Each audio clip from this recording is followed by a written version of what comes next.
I caught my husband and my sister having an affair on my son's secret phone. Mom's only the money machine. My husband messaged her my kids' erased security video for them. So I drained accounts, sold our house, and vanished, leaving proof for the whole town to see. That old, dusty phone should have stayed hidden. But the moment I picked it up, my entire future shattered into a million pieces, and I knew there was no going back. Right now, I'm sitting in a quiet little house with a tiny garden, thousands of miles away in Portland, Oregon, from what I once called home. In just 3 hours, David will wake up. He'll find divorce papers on the kitchen table, exactly where he usually leaves his coffee cup.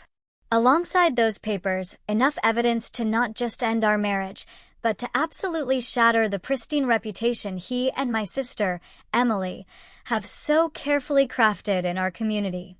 Emily, well, she'll wake up to find out her lucrative position as an account manager at my company no longer exists. My kids, Lucas and Chloe, they'll wake up to the hard reality that their college funds are gone, and the easy life they've always known is over. And me? I'll be starting over, completely free from every last one of them. But let me start at the beginning. You need to understand the whole picture. I was 38 when all of this began. I'd been married for 19 years, practically a kid myself when I met David in college. I fell hard. He was charming, handsome, the life of the party. I was the quiet, ambitious one. I built my marketing and PR agency from the ground up, starting in a spare bedroom with nothing but a used laptop and a whole lot of grit, living off ramen noodles and sheer determination. Now, it's a multi-million-dollar firm with clients all over the country. While I was working 80-hour weeks, David stayed home to raise our 2 kids. It was our deal. I'd build the empire, he'd manage the home front. Our son, Lucas, is 17. Our daughter, Chloe, is 15. My younger sister, Emily, worked for me. I gave her a job when no one else would, fresh out of a messy divorce with no real skills. I trained her, mentored her, and she eventually became a senior account manager. From the outside, we were the poster family for success. We had the big house in the nice suburb, the one I designed with the architect myself.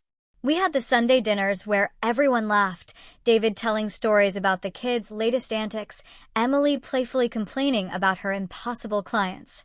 We had the exotic family vacations, a week in Cancun every spring, skiing in Vail for Christmas, all paid for by my company's success. I remember one trip to Cancun a few years back. I had just closed the biggest deal of my career. I surprised them all with first-class tickets.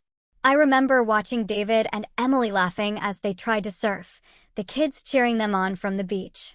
I took a picture of that moment, the 4 of them silhouetted against the sunset, looking so happy, so perfect. I thought, this is what all the hard work is for. Looking back at that photo now, I realize I was the only one not in the picture. I was always the one behind the camera, the one funding the shot. I was the architect of a life I wasn't even truly living in. We were the whole package. The American dream, polished to a high shine. About 2 years ago, I started noticing things. Small things, the kind of things you dismiss, because the alternative is just too terrifying to consider. At first, it was David. He joined a high-end tennis club, a place I knew he couldn't afford if he were paying for it himself. He started buying expensive new workout gear, became obsessed with his diet. He wasn't just getting fit, he was preening. He started dressing differently, not sloppily, just with more effort, like he was trying to impress someone. One afternoon, I dropped by the club to surprise him, maybe hit a few balls. I found him on the patio laughing with a group of people, and when he saw me, his smile faltered for just a second. He introduced me, of course, but he seemed flustered, eager for me to leave. I chalked it up to him being in his element with his new friends and me being an intruder. Then Emily started showing up more often. She'd drop by after work to discuss projects, even though we had already covered everything at the office. She and David would sit in the kitchen, drinking my wine, laughing at inside jokes while I was upstairs trying to decompress from a long day. I'd come down to get some water and their conversation would just die. "Oh, Sarah, we were just talking about the Henderson account," Emily would say a little too quickly. I'd go through my credit card statements and see little charges, things that didn't quite add up. A coffee for two at a little cafe across town on a Tuesday morning. Lunch at a bistro near Emily's apartment on a day David was supposed to be running errands. I'd ask him about it, and he always had a plausible excuse. Oh yeah, I met Emily there to give her some files she left at the house. It all made sense if you didn't let yourself think too hard about it. The kids, Lucas and Chloe, they started acting weird around me. A chilliness crept in that I couldn't quite put my finger on. Conversations would just stop the second I walked into a room. I'd ask, "What are you guys talking about?" And it was always the same answer from Lucas. "Oh, nothing, Mom." A whole lot of nothing. One night, I overheard Chloe on the phone in her room. She was whispering, "No, he can't talk now. She's home." I stood, frozen in the hallway, my heart pounding. When she came out, I asked who she was talking to. "Just a friend from school," she said, not meeting my eye. Now, I'm not an idiot, but I'm not a paranoid person either. I'm a problem solver. I see a situation, I find a logical explanation. So, I explained it all away. David was having a midlife thing, wanting to feel young and attractive again. Fine by me. Emily was probably having issues with her husband, Mark, and was leaning on her brother-in-law for support. Whatever. The kids were just being teenagers, secretive, moody. I had a business to run, appearances to meet, clients to keep happy. I didn't have time to play detective over every little oddity in my own home. That was my mistake. My biggest mistake. Not being paranoid enough. The truth came out 2 weeks ago, and it wasn't some dramatic confrontation. It was quiet, mundane, and it happened by complete accident. My son, Lucas, asked to borrow my tablet. He said he'd misplaced his. I knew I'd seen it in his room earlier that day, on his desk under a pile of textbooks. So, I went up to his room to grab it. The room was a mess, as usual. Clothes on the floor, books everywhere. While I was looking for the tablet, I knocked over a stack of books by his bedside table. Tucked behind them, almost completely hidden, was an old iPhone. It wasn't his current phone. It was an old model, one I hadn't seen in years. It was just weird. My first instinct was to just put it back. Leave it alone. It was his private space. But something made me pick it up. A little voice in the back of my head that I'd been ignoring for 2 years finally screamed at me. My hand was trembling slightly as I pressed the power button. It lit up. It still had a charge, and it was unlocked. For a second, I just stared at the screen, my heart hammering against my ribs. I could still turn back. I could put the phone down, walk away, and continue living in my comfortable, orderly illusion. But I knew I couldn't. I had to know. I opened the messaging app. What I found on that phone didn't just break my heart. It vaporized it. It took everything I thought I knew about my life, my family, my own reality, and it turned it all to dust. 2 years of messages between my husband, David, and my sister, Emily. It wasn't just some sordid fling. They were in love. They were planning a future. They talked about me constantly, not with anger, but with a cold, dismissive contempt. I was an obstacle. I was the money machine that was funding their future life together. I read messages where they mocked a dress I wore to a company dinner. I saw texts where David complained about having to play the doting husband when I was feeling stressed about work. Just got to play the loving husband a little longer till the new product line launches, one of his texts read. Then the divorce payout will be huge. We can finally get that place in Sonoma. Emily's reply, just think of the vineyard. Hold on to that thought. There were hundreds of photos. Hundreds. In my bed, on my couch, in his car, the one I bought him for his 40th birthday. There were even pictures taken in my office at work on a weekend when I was away at a conference. The sheer arrogance of it took my breath away. They were laughing, toasting with my champagne from the office mini-fridge, sitting in my chair. But that wasn't the worst part. The worst part was the messages with my kids. They knew. They had known for over a year. And they weren't just silent observers. They were active participants. My son Lucas, the one I taught how to ride a bike, the one whose every scraped knee I had bandaged. He was in on it. There were texts from David. Hey bud, Emily's coming over. Can you make sure the driveway camera footage from 2 to 4 p.m. gets deleted? Lucas's reply, got it, Dad. My daughter Chloe, my little girl. She was the alibi. I found messages from Emily to her. Hey, sweetie. If your mom asks, I was at your soccer practice until 6 o'clock, okay? And Chloe would lie for them. I thought back to all the times I'd come home and asked where David was, and she'd look me right in the eye and say, oh, Dad was at my practice until 6 o'clock.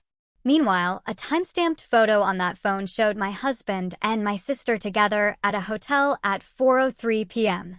They had a whole system, code words, warning signals for when I was coming home early. My own children were lookouts for their father's affair with their aunt. I sat there on my son's floor for what felt like an eternity, but it was probably an hour. I just scrolled and scrolled. My mind went blank.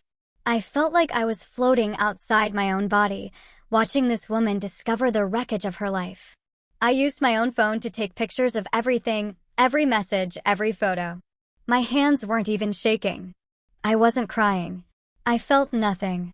It was like I was watching a movie about someone else's tragic, pathetic life. The shock was so profound, it was like a full-body anesthetic.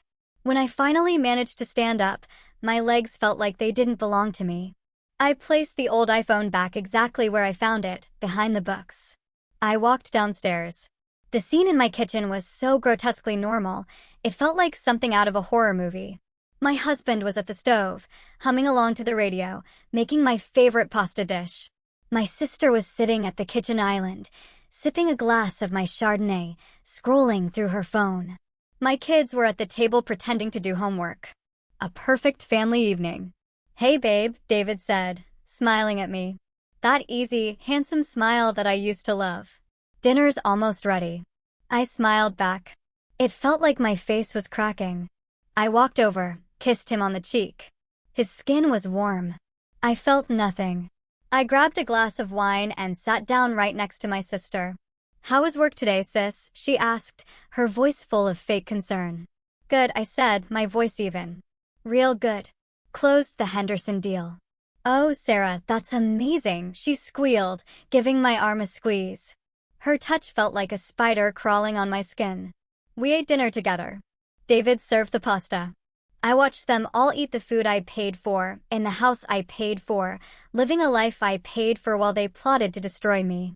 We talked about normal things, plans for the upcoming weekend. Lucas's graduation was just a few months away. Chloe had a part in the school play. Chloe showed me a drawing from her art class. It was a picture of our family, all of us smiling. I told her it was beautiful, and my voice didn't even break. I was looking at my daughter, my baby girl, and I didn't recognize her.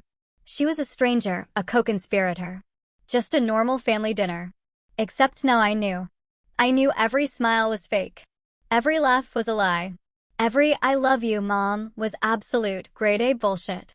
Later that night, in our bedroom, David initiated sex.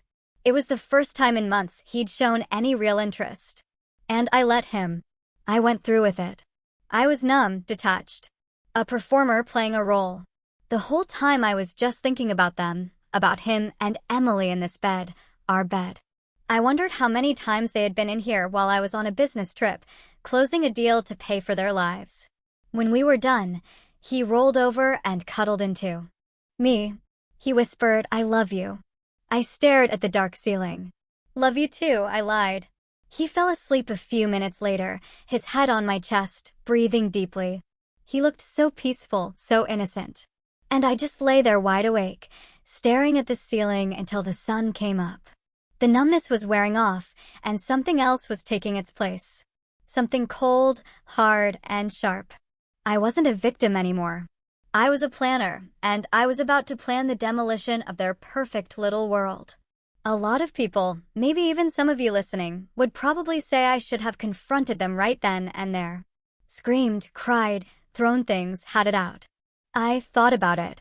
I imagined myself walking downstairs with that phone, throwing it on the table, and watching their faces crumble. But then what?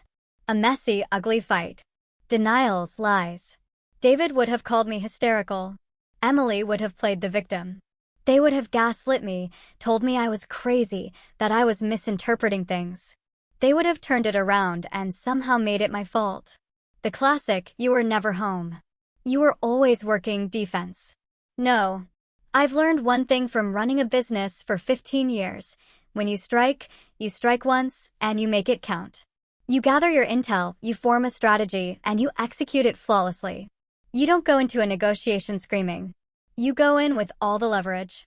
And I had all the leverage.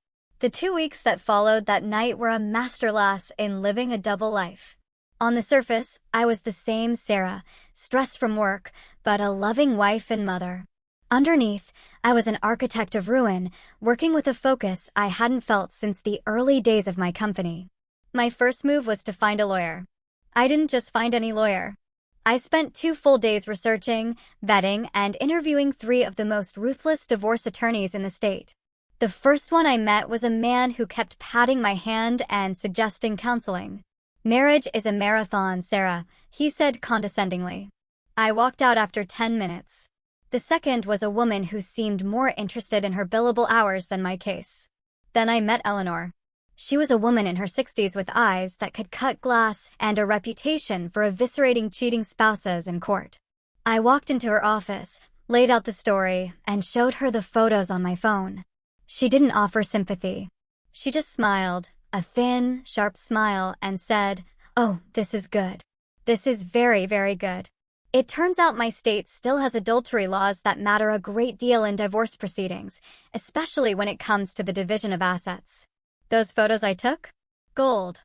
The fact that my sister was my employee and that she and my husband had used company property, her company car, her company phone for their affair? Even better. Eleanor called it a gift.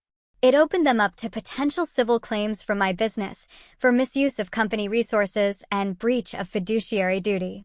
With Eleanor guiding me, I began to meticulously dismantle the financial life we had built together. Quietly, methodically, in the dead of night after David was asleep, my home office became my war room.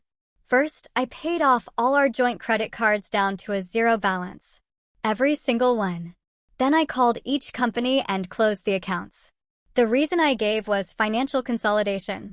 The next day, I went in my company's HR department and had my direct deposit rerouted to a new individual bank account in my name only. That was a big move. The salary that funded their entire lifestyle was now firewalled away from them. I started moving money around. I couldn't just drain our joint savings without raising alarms. So, I started making a series of legitimate loans to a shell corporation owned by a trusted friend from college. I drafted the paperwork myself. On paper, it was a sound business investment. In reality, it was me securing my capital before the demolition. I came home one evening and announced I was selling my boat and David's precious sports car. He was horrified. But why, Sarah? I love that car. We have so many great memories with the boat. I feigned anxiety, rubbing my temples. I even practiced looking distressed in the car on the way home. "Honey, I'm just so worried about the market. I think we need to be more financially responsible, cut down on our luxuries. We need to be saving more. It makes me feel more secure." To my surprise, he bought it. He even put his arm around me. The picture of a concerned husband. "Of course, babe. I didn't realize you were so stressed. Whatever makes you feel secure." Oh, I bet he was supportive. Less debt for him to worry about when he and Emily thought they were going to ride off into the sunset with half of my company. I liquidated our entire joint investment portfolio. The market's about to tank, David, trust me, my gut is telling me to pull out now. He, who didn't know a stock from a bond, just nodded along. My husband thought I was having some kind of financial anxiety episode. He had no idea I was preparing for war. Next, the business. This was trickier. I couldn't just fire Emily without tipping my hand. So, I did something better. I promoted her. I gave her a fancy new title, Director of Client Operations. It came with a small salary bump, but a lot more responsibility.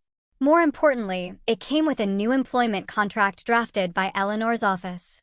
Tucked away in the fine print were clauses that made her personally liable for major client losses or breaches of contract. I started giving her the most difficult, high-maintenance accounts. I also started documenting everything, every missed deadline, every client complaint, every long lunch. There were many. And my home life? I kept playing the part. I was the perfect wife and mom. I initiated family dinners. I asked the kids about their homework. I listened to David talk for hours about his tennis matches. My son, Lucas, got a little suspicious once. He found me in the study late one night, just staring at a spreadsheet. "Mom, you seem different lately," he said, hovering in the doorway. "You're always working. Everything okay?" The faint concern in his voice made me want to scream. I forced a tired smile. "Just work stress, buddy. Big new project. It's a lot of pressure. Nothing for you to worry about." He exchanged a look with his sister, Chloe, who was in the hallway. They probably thought I was getting suspicious of them. Good. Let them sweat a little. The final piece of the puzzle was the house. Our beautiful, custom-built, $800,000 house. It was fully paid off in both of our names. This was my biggest vulnerability. I couldn't let them get half of it. So, I created an opportunity. I told David I'd run into an old acquaintance at a charity event, a real estate developer. He made an offer on the house, David. A cash offer. It's too good to refuse. We can downsize, invest the profits, think about our future. It's the smart move. He was hesitant at first. "But Sarah, this place has so many memories." "Yeah, like the memory of you sleeping with my sister in my bed, you piece of trash," I thought. Out loud, I said, "Sometimes you have to let go of the past to move forward." A new chapter for us. It took a week of convincing, of showing him spreadsheets with inflated numbers about how much we could make, but he finally agreed. We had a real estate agent come over. I watched as David charmed her, walking her through the home I designed, pointing out the features I chose. I had to go into the bathroom and splash cold water on my face to keep from screaming. We signed the initial paperwork. The closing was in 30 days. He thought we were going to go house hunting next week. He even brought home brochures for gated communities in the next town over. We're not going. Emily came by the day after we signed. She walked around the living room, touching the furniture. "Are you sure about selling, sis? This place is so special." "Yeah," I said, looking her right in the eye. "Sometimes you just need a fresh start." She actually had the nerve to pat me on the shoulder. "That's really brave, Sarah." 3 more weeks. 3 more weeks of this charade. Then I was going to burn it all to the ground. And for everyone worried about the kids, they made their choice. They chose to lie to me every single day for over a year. They weren't toddlers. They were old enough to know right from wrong. They picked their side. Now they were about to have to live with it. The final 6 weeks were a blur of meticulous planning and compartmentalization. I was living a double life, and I was getting damn good at it. During the day, I was the distressed but loving wife and CEO.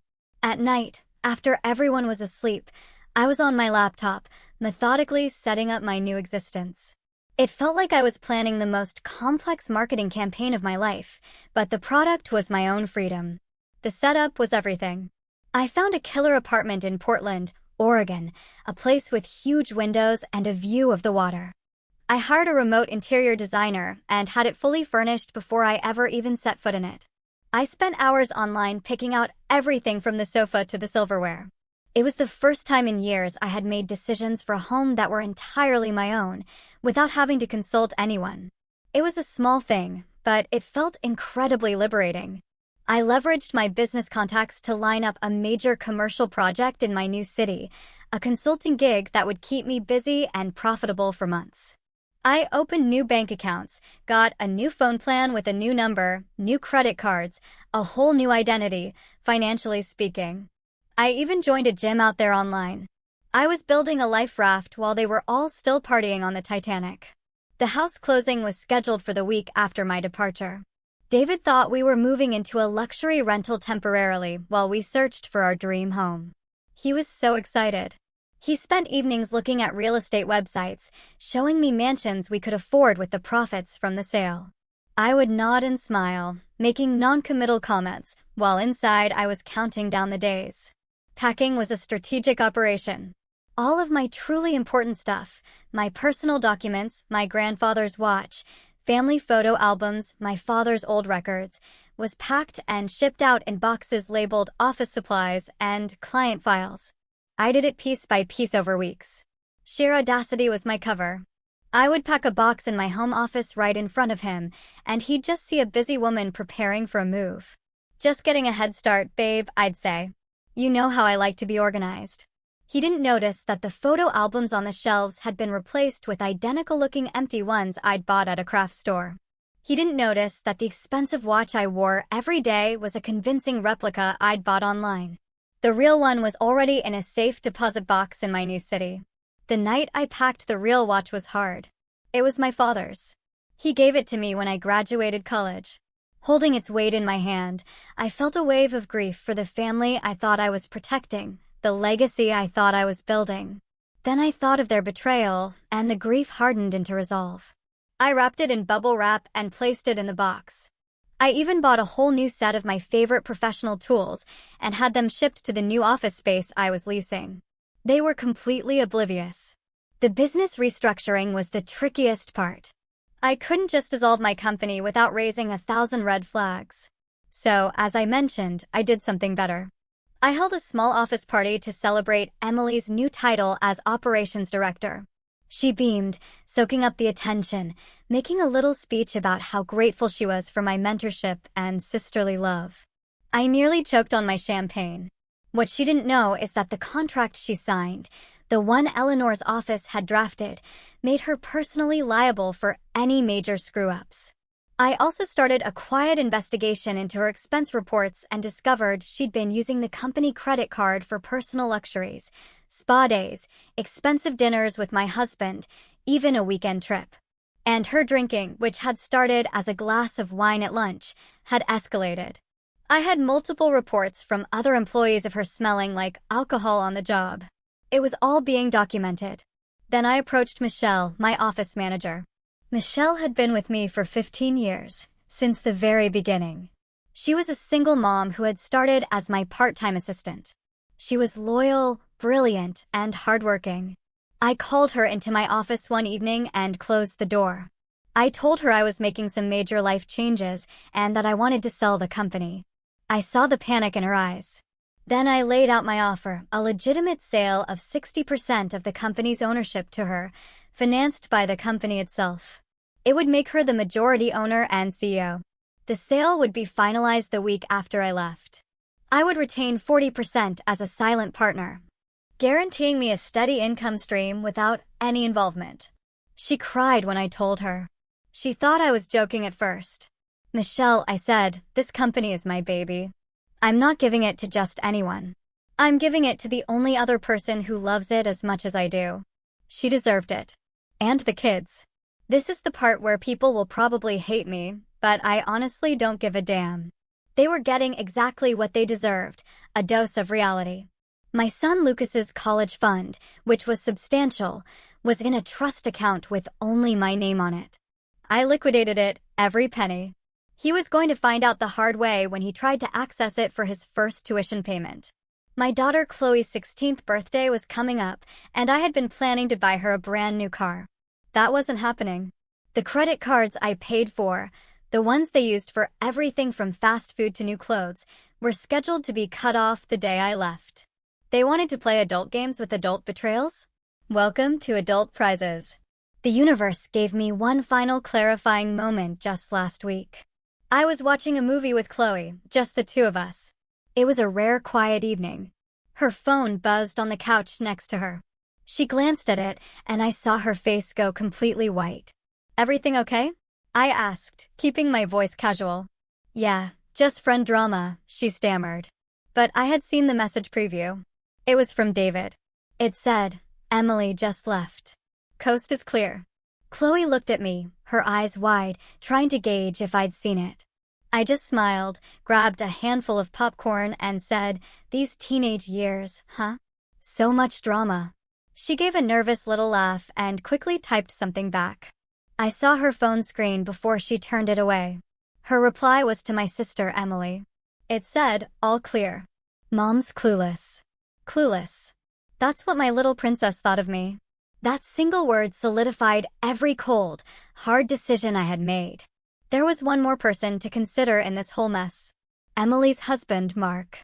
He's a sweet man, a genuinely good person, a high school history teacher who loves his job and adores my sister. He had no idea he was married to a cheating piece of garbage, just like I was. So, I prepared a package for him too. Everything, every photo, every message, every timestamp, a complete, undeniable record of the betrayal. He deserved to know what kind of woman he was married to. I arranged for a courier to deliver that package to his school the day after I left. So, here's the plan for tomorrow. I leave for a business trip in the morning, an early flight. I'll kiss my husband goodbye. I'll hug my kids. I'll shake my sister's hand when she comes by for our weekly meeting before I head to the airport. It will all be normal goodbyes for what they think is a normal trip. I even packed a small decoy carry-on bag with a few changes of clothes, which I'll leave in my car at the airport. Except I've already shipped my real luggage. I'm traveling with just a backpack. My new life starts with less baggage, literally. The folder will be on the kitchen table when David wakes up. Inside, the divorce papers, printed screenshots of the most damning messages, financial statements showing all the legal moves I've made, and a USB drive with every single photo and message I found. There won't be a long emotional letter, no explanations, just a single sticky note on the front. It will say, I know everything. Don't contact me. Communicate through my lawyer only. My old phone will be in the kitchen drawer. Factory reset. My new number is already active, and only 3 people have it, my lawyer, Michelle, and my new property manager. By the time they're reading that note, I'll be 30,000 feet in the air, flying towards my new life. Eleanor will handle everything. The house sale will go through. They can't stop it now. The divorce will be straightforward with the mountain of evidence. Emily will get her termination letter via certified mail, along with a notice that any attempt to contest it will result in me pursuing criminal charges for embezzlement, thanks to her creative use of the company credit card. And the kids? They'll figure it out when David can't pay for their lifestyle anymore, when their college funds are gone, when they realize their mother isn't the pathetic, clueless sucker they thought she was. Some of you will say I'm being too harsh, that they're just teenagers who were manipulated. I say bullshit. My son is months away from being a legal adult. My daughter made conscious choices every single day to lie to my face. They knew it was wrong. That's why they hid it. They chose their father. They chose their aunt. They chose deception. Now they get to live with those choices. In 36 hours, I'll be in my new apartment, in my new city, starting my new life. And they'll be standing in the middle of the shitstorm they created. I built my life from nothing once. I'll do it again, but this time I'll do it without snakes in my house. The flight was surreal. For 7 hours, I was in limbo, suspended between 2 lives. I didn't watch a movie. I didn't read. I just stared out the window at the clouds. The first real silence I'd had in my own head in months. The morning had been a blur of forced smiles. The hug I gave Chloe felt like holding a stranger. Lucas gave me a quick one-armed hug before burying his face in his phone. David kissed me at the door. Have a good trip, babe. Call me when you land. I drove to the airport on autopilot, my town looking foreign in the rearview mirror. I left the car in long-term parking, dropped the decoy bag in the trunk, and walked into the terminal with nothing but my backpack and a one-way ticket to my future. I landed at noon. By 12:30, I was in a cab heading to my new apartment. My new phone, the one with the number only 3 people had, started buzzing. It was Eleanor, my lawyer. The package has been delivered, she said, her voice crisp and professional. And the recipient is not pleased. She told me my old phone, the one I left behind, had been blowing up her office's answering service. By the time I checked into my new building, I had 47 missed calls from various numbers belonging to David, Emily, and my parents. I didn't answer a single one.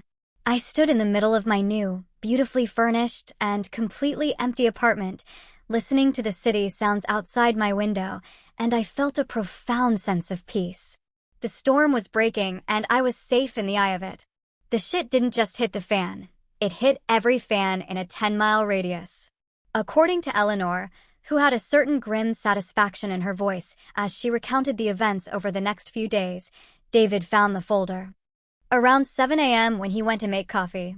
His first call was to her office, screaming, crying, demanding to know where I was. She gave him the practiced ice-cold line, "Miss Evans has retained me for the dissolution of her marriage. All communication will go through me. She will not be responding to any attempts at direct contact." Emily showed up at the house by 8 a.m., probably summoned by a frantic call from David. Apparently, the fight that erupted between them was legendary.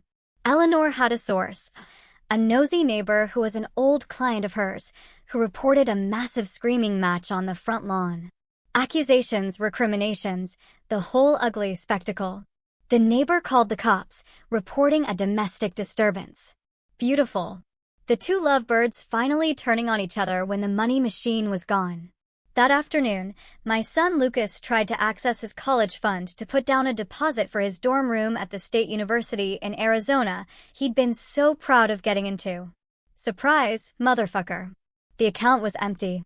Eleanor said he called her office completely bewildered, asking if there had been some kind of bank error. She informed him there was no error.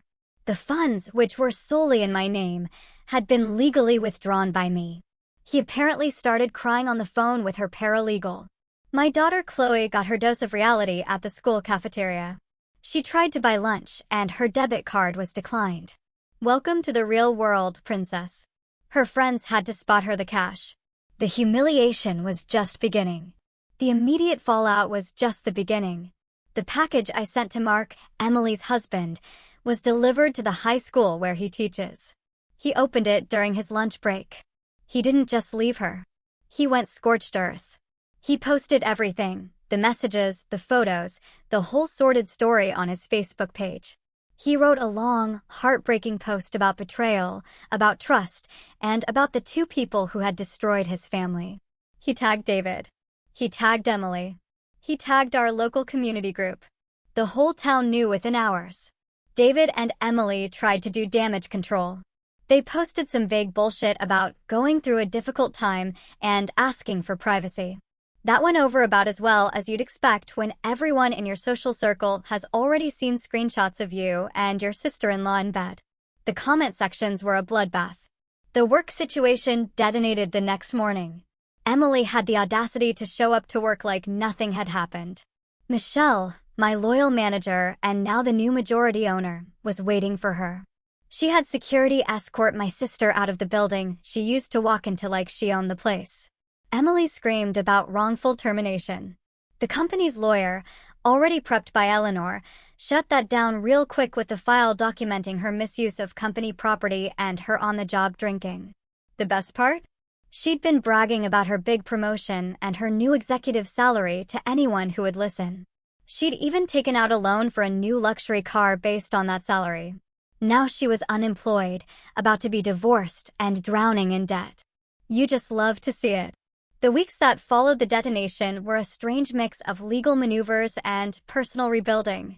While they were living through the public humiliation and financial chaos I had engineered, I was quietly putting my life back together thousands of miles away. I spent the first week just being. I explored my new neighborhood, found a little coffee shop where the barista knew my order by the third day, and took long walks by the water. I was decompressing from 2 years of holding my breath.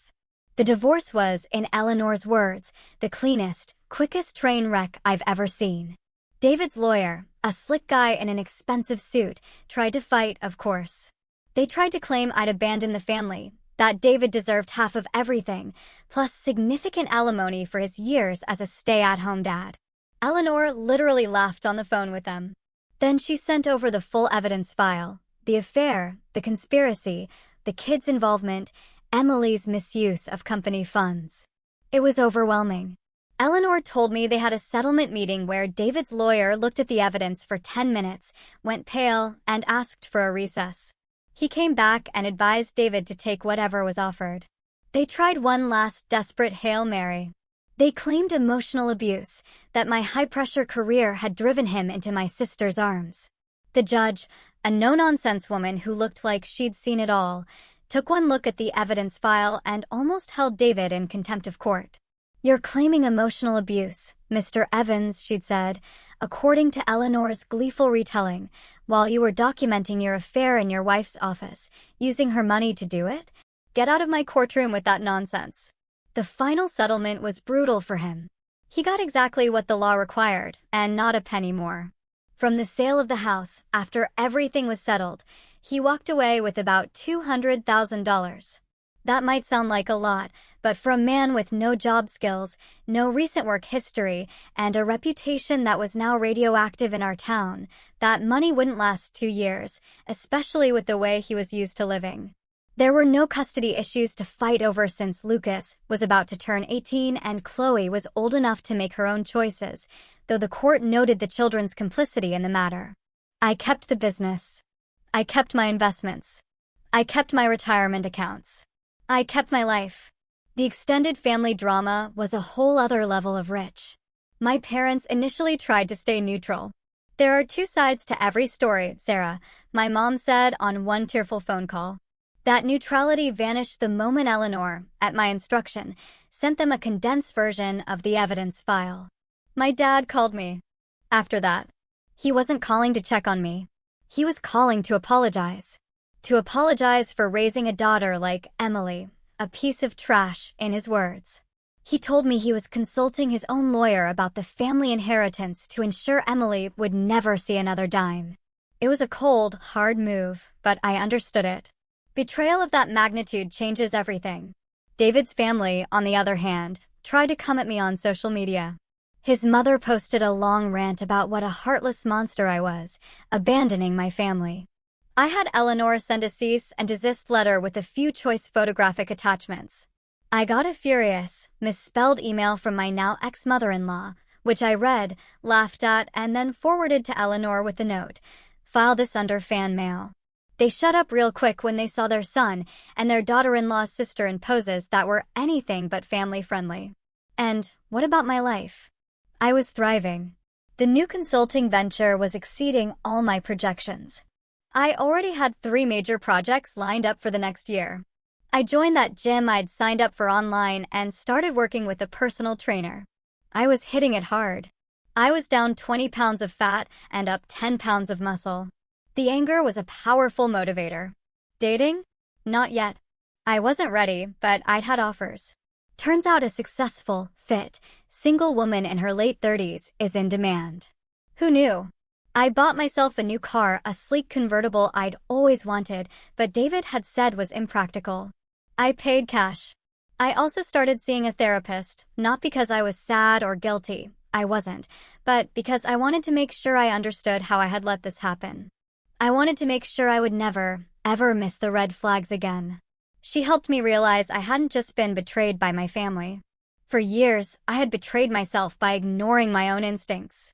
The last I heard, through the grapevine of old friends, David was living in a 2-bedroom apartment, working a retail job at a big box store. Emily was crashing with friends, unable to find work because our industry is small, and everyone knows what she did.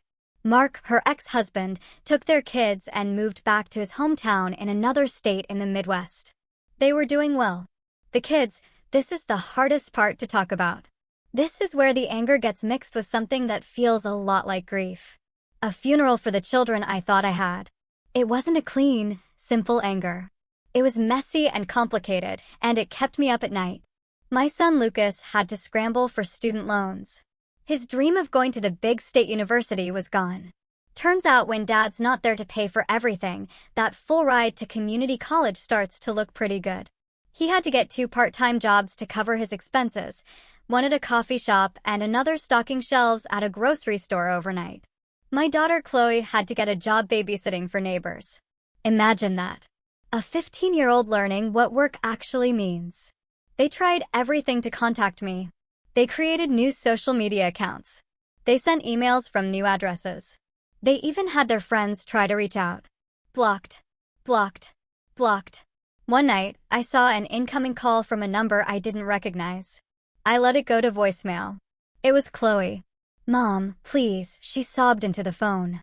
"Please just call me back. I'm so sorry. I miss you."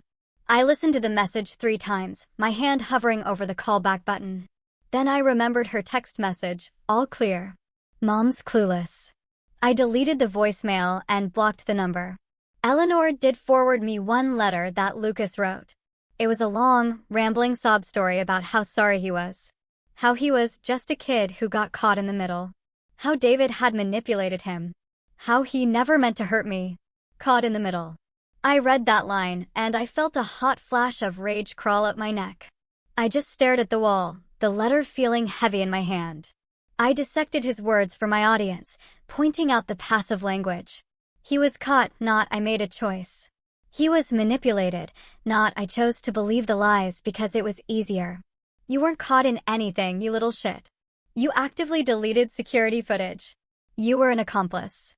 A few months later, on her 16th birthday, I got a letter from Chloe.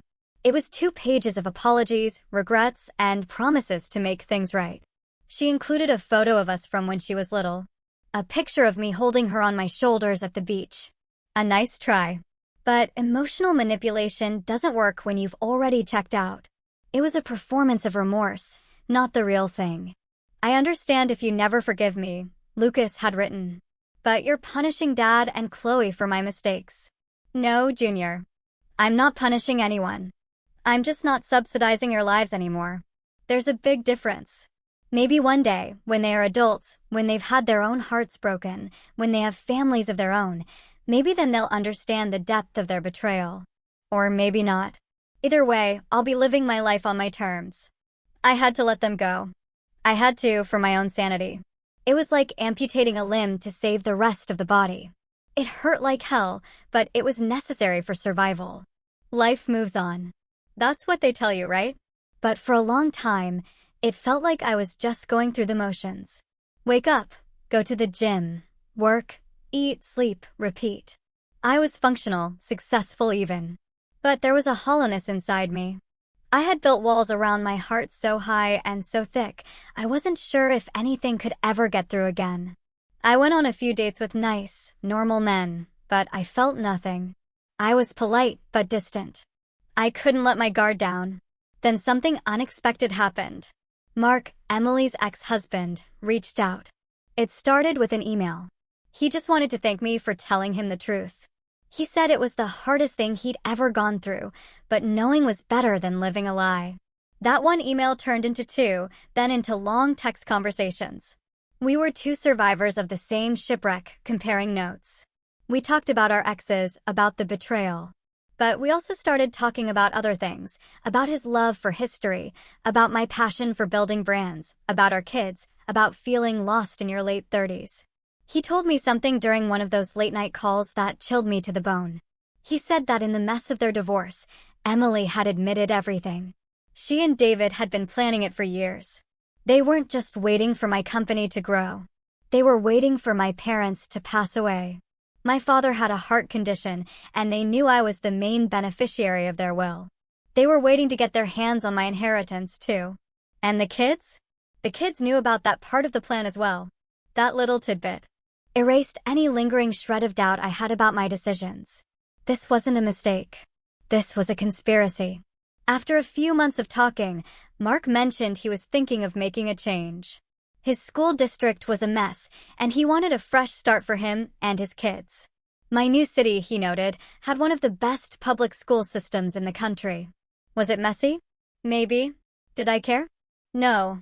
He moved here last month. We've been taking it slow. We met for coffee. It was awkward at first. 2 people connected by an ugly trauma. But then we started talking, and it was easy. He was kind and funny and decent.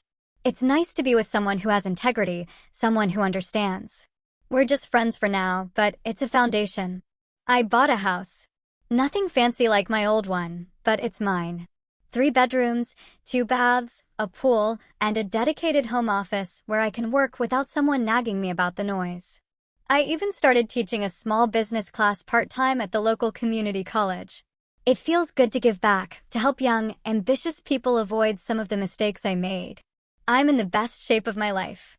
I started boxing. There's something incredibly therapeutic about hitting a heavy bag when you imagine certain faces on it. I've made some solid friends at the gym, guys and gals who value honesty and hard work. The divorce was finalized 2 months ago. Cleanest divorce Eleanor said she'd ever seen. Why? Because the evidence was so overwhelming. There was nothing left to fight about. People ask if I regret it, if I regret going nuclear, if I should have tried counseling, tried to forgive, tried to keep the family together for the kids. Here's my answer: hell no. They didn't just cheat. They conspired. They plotted. They made me a fool in my own home, on my own dime. My children, the two people I would have died for, looked me in the eye every single day, and they lied. They helped their father betray me. They knew how hard I worked for them, for our life, and they spit on it. Some people might forgive that. Some might say, keep the family together no matter what. Those people are better than me. Or maybe they're weaker. It depends on your perspective. I chose myself. For the first time in 19 years, I chose myself, and I am not sorry.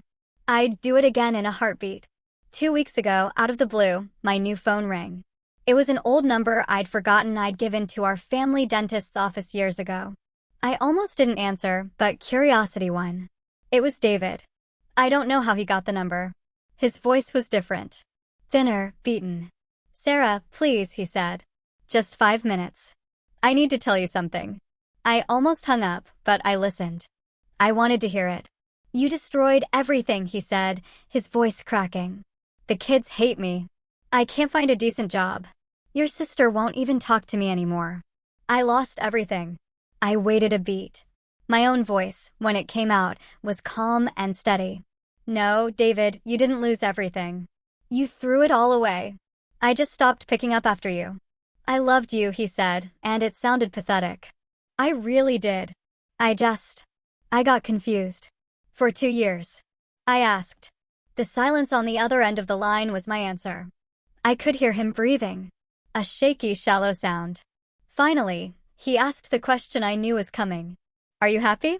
Was destroying our family worth it?" And that's when it all became crystal clear. I didn't feel anger anymore. I just felt pity. "I didn't destroy our family, David," I said, and every word felt true. "You did that when you slept with my sister." I just documented it. I hung up. Then I blocked that number too. And for good measure, I found a new dentist the next day. So, that's my story. I'm 39 now. Starting over wasn't easy. But God, it was worth it. I could have been the bigger person. I could have forgiven. I could have pretended the betrayal didn't cut me as deep as it did. But why? To save a family that conspired against me? To teach my kids that betrayal has no consequences? To show my husband that he could sleep with my sister and still live in my house and spend my money? No, thank you. I chose scorched earth. I chose consequences. I chose to show everyone involved that I am not the weak, oblivious provider they thought I was. And I'd do it again in a heartbeat. To any woman going through something similar, you do not owe anyone forgiveness. You don't owe them a second chance. You don't owe them access to the life you built. If they betray you, burn it down and build something better on the ashes. And to my ex-family, if you're somehow reading this, you thought you knew me. You thought I'd never find out. You were wrong. Enjoy the bed you made. I'll be in mine, in my new house, in my new city, living my best life without you. What would you have done if you were in my shoes?